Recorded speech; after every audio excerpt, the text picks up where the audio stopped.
Hello, beautiful people. It's your boy Ben Cossy, and we're back with another episode of the Bionicle Inspiration series. I'm a little sick this episode, so I apologize if I seem a little, I don't know, less lively. I'm probably totally lively, but my voice might be catching up with me, so I apologize.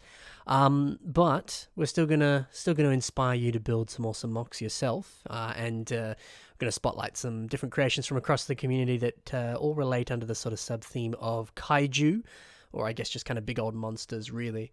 What does kaiju mean? Well, let me go over to Wikipedia. So Wikipedia says kaiju is a Japanese genre of film and television featuring giant monsters. The term kaiju can also be referred to giant monsters themselves, which are usually depicted attacking major cities or battling either the military or other monsters. It's pretty self-explanatory, I guess, isn't it? It's just big old monsters. So we're going to look at a bunch of MOCs that focus on that today.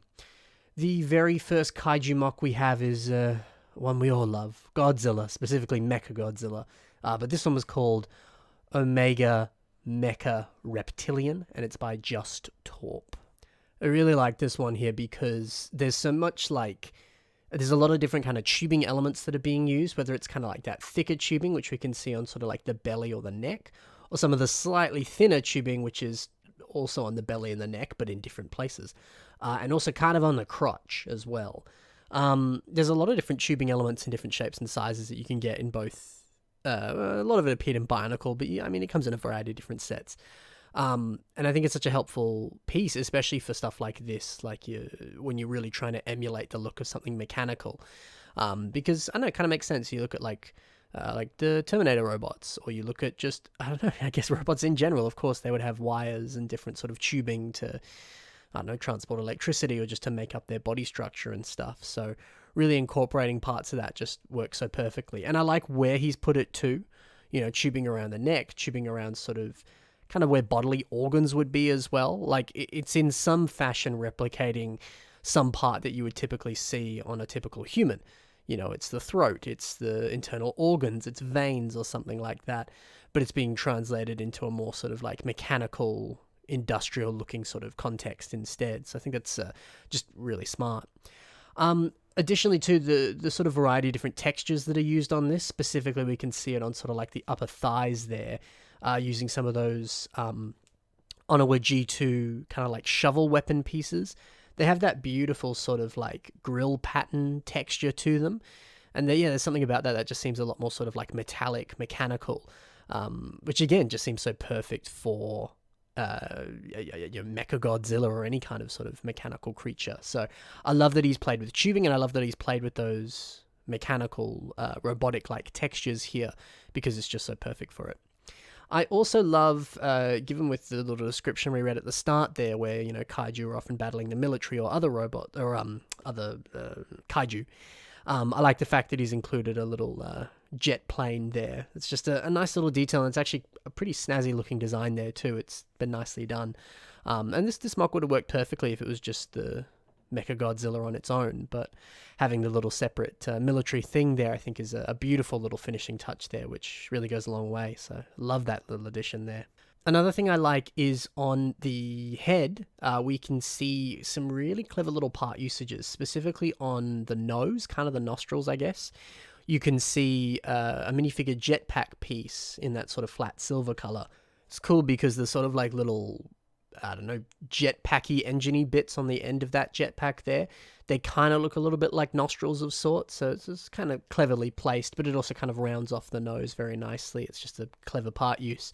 But also that sort of double-sided, kind of like, almost like moon-shaped blade that sort of forms his mustache.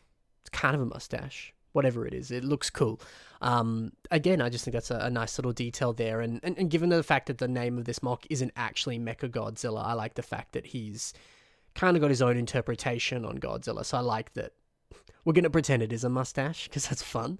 So I like the idea that this is mustache Mecha Godzilla. That's not actually Godzilla. So he's adding a bit of creative license to it. I think it's really cool. All right, on to the next MOC now. This is a MOC built by GK733, and this is Aether Anomaly. So there's also kind of a beautiful sense of scale here, because we've got a little spaceman dude, kind of looks like an Among Us guy. I don't know. And you certainly get the sense that, like, this is a normal person and this is this giant, huge creature. So I think it's really clever how he's kind of showcased, like, scale here with that. We kind of saw that on the other mock as well, I suppose, with the plane as well. So yeah, I like that. If you really want to be building some sort of massive creature, you don't have to necessarily build them to actually be massive, but if you place something near it in the photography or just how you display it in your house or whatever, you certainly get the sense of like, oh, compared to that, this thing's huge. So yeah, a little subtle thing, but it works well. Also, I think so many different pieces and techniques in this mock are a like really, really effective masterclass in building kaiju. So let me show you what I'm talking about.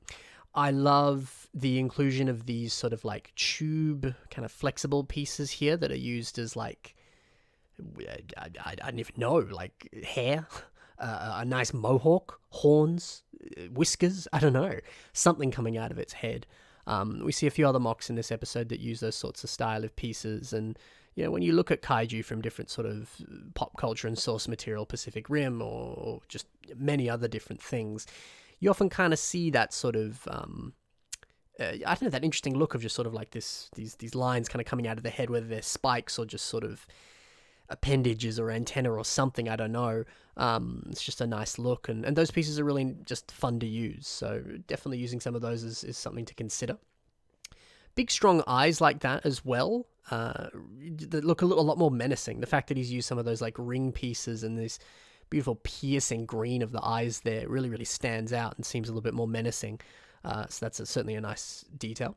The part spamming as well. Like, I think part spamming certainly makes a lot of sense when you want to build a larger creature, because you get really consistent textures throughout the mock, and it's just a good way to kind of take up space. So we see part spamming with these Hero Factory shell pieces here on the neck to kind of form that beautiful like neck texture and structure and stuff. So that's awesome. It certainly makes sense. Again, like, brilliant technique to keep in mind for something like this. We also see a whole bunch of different tail pieces being used, whether that's to form really organic textures around the sort of like torso area or sort of the chest, I guess, or the tail pieces that sort of make up the actual kind of like tail appendages on this creature. It's awesome. And even bits of it on the sort of like pseudo wings on this as well. It's awesome.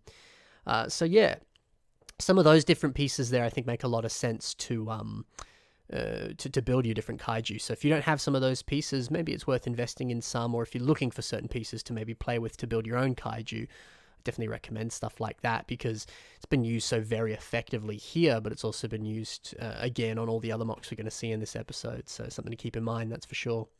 I love the color scheme on this mock as well. Just the black and white, very simple, and you know, it works well, and a lot of colors, a lot of pieces come in those colors, so it's pretty easy to play with.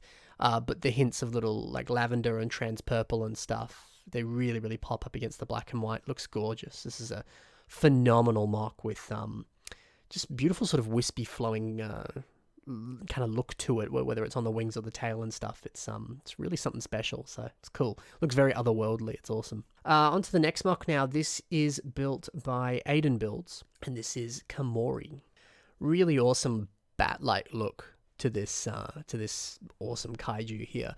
I specifically love the part use that he's used for the ears here. So it's using this specific piece, which comes from the Baze Malbus Rogue One Star Wars Ultra Build set. So these sort of like, I don't know, interesting CCBS sort of shell armor parts here.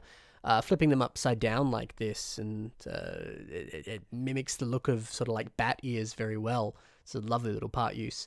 Again, we see some part spamming. I mentioned how helpful part spamming is on things like this. Not only is that on the wings, but it's also on the sort of orange fur of this character, using those Borok eyes as sort of like really spiky, menacing looking fur. It's cool. I mentioned the part spamming on the wings before. These are a really interesting sort of printed, I don't know if printed's really the right word, because it's that kind of Lego plastic, but it's got the pattern on it anyway. Those are from an old Ewok Attack Star Wars set, one of the old sort of original Star Wars sets there. It's interesting because I think the textures on it really fit that of a bat, and at least fit the color scheme of this mock. So it's cool to see so many of that specific piece being used here very, very effectively. The head design's also really nice, just a nice sort of like tongue and other kind of open mouth. You can see him kind of roaring. You can almost hear the screams that would come out of its mouth, sort of thing. But I really like the eye design on this character here. The fact that he's just using some of those blue Technic pins to form the look of that eye. I don't know. There's just something really different about that. It's not a sort of typical eye design that you might see, but it works really well, and it does really stand out too. It's quite impressive.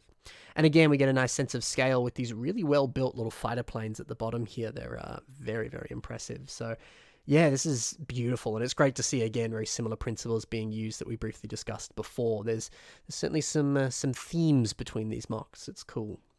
Next MOC now, this one here is by Sharik MOCs, and this is Mother Beast of Claxson 4. I love this because this is supposed to be a little bit more sort of like an extraterrestrial alien sort of kaiju of sorts. And it's awesome to see how he's conveyed that. I think there's a couple of different ways that he has. The repeated use of the Zamaspheres and other sort of like green orbs and things very much looks like some sort of like eggs or eyes or something creepy, which seems very appropriate for that of an alien. So I love that part used there. I also love the fact that on the sort of like central orb, there appears to be something inside it, like it's a birthing pod or something. And it's a little hard to tell from these images what specifically that is. Oh, I think I know what it is. I think it's one of the mini figure scale Visorak that you got in the Bionicle play sets, I want to say. Regardless, though, really cool. I love the idea of just, there's something inside this thing. Like, what is it? It just makes it a little bit more like uncanny and a little bit more gross. It's cool. It seems appropriate for some sort of creepy, weird, otherworldly alien. The color scheme too feels surprisingly alien too, which is just always nice to see a good fitting color scheme that communicates something like that. And I love the head design too. The weird toothy mouth and those 4 different eyes there, and these large antennas. Antennas seem very appropriate for an alien too. So yeah, lovely little details here. This really effectively conveys the sort of idea of an alien kaiju of sorts. So really cool. On to the final MOC now. This is by Jafer, and this is Molthra, a mixture of a mole and Mothra. And this is a beautiful MOC. Again, we get this beautiful sense of scale, except this one's taking it to a little bit more of an extreme, I suppose, because we get the actual kind of road, we see people, we see cars, trees, all sorts of stuff, and the damage that's kind of come of it as Molthra destroys it, sort of thing. So I like that he's...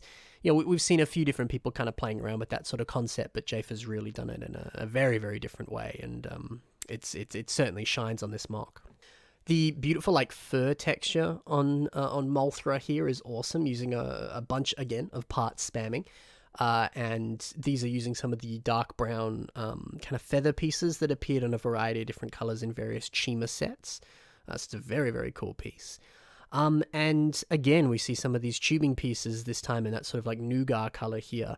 And it works well as sort of like mole whiskers and things. And again, perfect for a kaiju. We also see more big piercing eyes. Again, these are kind of tiny piercing eyes, but the green color of it makes it really stand out in that sense. So it's pretty striking and pretty cool, that's for sure.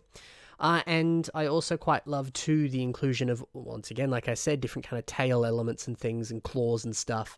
But I like that they're different sort of shapes and sizes here, whether it's actual minifigure weapon pieces or just really long claws, really short claws and stuff like that. It certainly gets the job done and just looks beautiful. So lovely to see, again, certain themes across all these different kaiju that, hopefully from watching this you can sort of notice and study some of those themes and try to incorporate them in your own kaiju, that's for sure. But I'm blown away by the part spamming on this and the beautiful texture of this, and the kind of life behind this face. You can really just see the destruction this thing would cause. It's a really, really impressive MOC, and Jafer always delivers. It's beautiful. So that's it for a bunch of different kaiju in this kaiju-themed episode of the Bionicle Inspiration Series. I hope you very much enjoyed. If you want to see some of your own MOCs on the show, you can submit them through the submission email that's currently on your screen. In the description below is links to my social media as well, so if you want to see some of the stuff I've got going on, that's the place to check it out.